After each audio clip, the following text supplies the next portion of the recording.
Agora, eu queria aproveitar esse gancho, Muzi, e já emendar uma outra pergunta. O reincidente, então aquele cara que foi, fez a bariátrica, colocou o anel ou o balão, não sei, e aí ele começa a comer novamente, ele consegue criar espaço, ele consegue comer novamente grandes quantidades e volta a ficar gordo. Como que ele consegue fazer isso?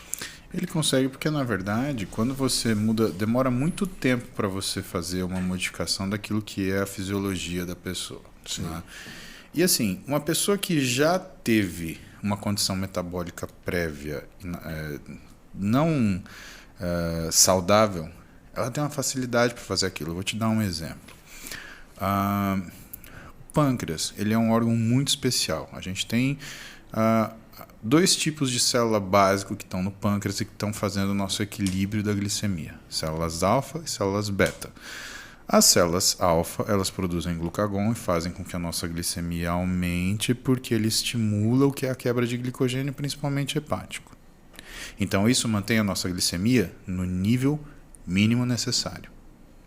As células beta, elas produzem insulina que fazem com que você consiga consumir essa energia que está disponível. Portanto, quando níveis de energia começam a subir demais, a tendência é o pâncreas ativar a liberação de insulina pelas células beta e regular para baixo a glicemia. E como é que a gente olha para a glicemia? A gente olha para a glicemia para determinados níveis que a gente chama de normais, pré-diabetes e diabetes. Normal, a gente considera até mais ou menos 90 miligramas por decilitro. Quando você chega em 100, independente do seu HbA1c, que é a hemoglobina glicada, a glicemia média, a gente já fala que existe um pré-diabetes. Entre 90 e 100 é uma área que a gente fala que existe uma glicemia tocada. E acima de 200 de glicemia aleatória, então, se você fizer uma glicemia durante o dia der 200, é diabetes. O cálculo que você faz com glicemia média, que é a partir de um exame chamado hemoglobina glicada, o HbA1c, ele é um pouquinho mais fácil. Então, até 5,6% de hemoglobina glicada, você é normal. De 5,7 a 6,4, você é pré-diabético. 6,5 acima, você é diabético.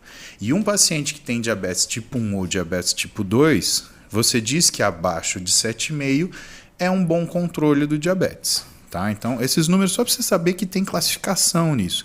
Para a galera saber que existe classificação, que a gente olha essas coisas nos exames para indicar o que é a nossa conduta, que medicação que a gente vai usar, qual o nível de importância que a gente vai falar para a pessoa sobre as coisas que ela precisa em relação à nossa dureza naquilo que precisa para a gente poder seguir o tratamento. Tá? Só que o pâncreas, quando você expõe ele a muito tempo de hiperglicemia, ele faz uma involução da célula beta. A célula beta volta a virar alfa. Você está falando de GH? O GH também faz isso. Tá? E aí o que acontece? A pessoa ela já não fica mais com pré-diabetes ou diabetes porque ela come mal. Ela fica com diabetes e pré-diabetes porque ela faz o que a gente chama de produção endógena de glicose. É como se qualquer susto, o pâncreas liberasse uma cacetada de glucagon e esse glucagon liberasse uma quantidade gigantesca de glicose no sangue a partir de glicogênio hepático. Então o problema já não é mais se ela come ou não come. É o quanto ela está com o organismo sensibilizado por ter anos e anos de síndrome metabólica que mudou o que é o padrão celular do pâncreas dela, fazendo com que ela produza glicose assim. E ao mesmo tempo ela não consiga controlar por causa da diminuição da célula beta. Quando essas células beta elas chegam no nível onde você não consegue ter uma produção suficiente de insulina, você tem um diabetes tipo 2 que vira um diabetes tipo 2 insulino dependente. Ele não vira diabetes tipo 1, ele é diabetes tipo 2.